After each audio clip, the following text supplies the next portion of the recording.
Ditëve të fundit është vërejtur një rritje dukshme e rasteve me viruse. Më të shpeshtat janë infeksionet e traktit respirator, si dhe rastet me COVID-19. Këto infeksione po prekin të gjitha grup moshat, pa përjashtim, ndërsa vetëm në ambulanca regjistrohen mbi 30 kontrolle në ditë. Edhe kapacitetet spitalore janë të mbi ngarkuara. Tek fëmijët po vërehet gjithashtu një përhapje e varicellës. Në bashkëpunim dhe në koordinim me spitalet e shohim se të gjitha kapacitetet spitalore janë të mbushura. Në përqerdhe ka infeksione të mjaftueshme.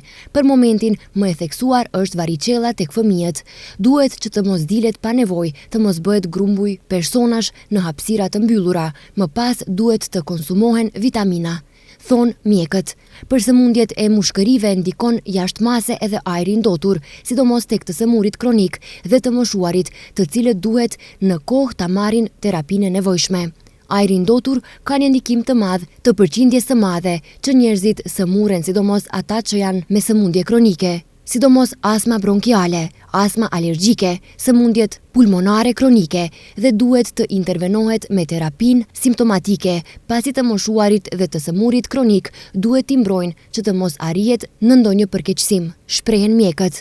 Mjekët u bëjnë apel qytetarëve të tregojnë kujdes të shtuar gjatë kësaj periudhe, të ndjekin rekomandimet shëndetësore dhe të paraqiten tek mjeku sapo të shfaqin simptoma për të parandaluar komplikimet dhe përhapjen e mëtejshme të infeksioneve.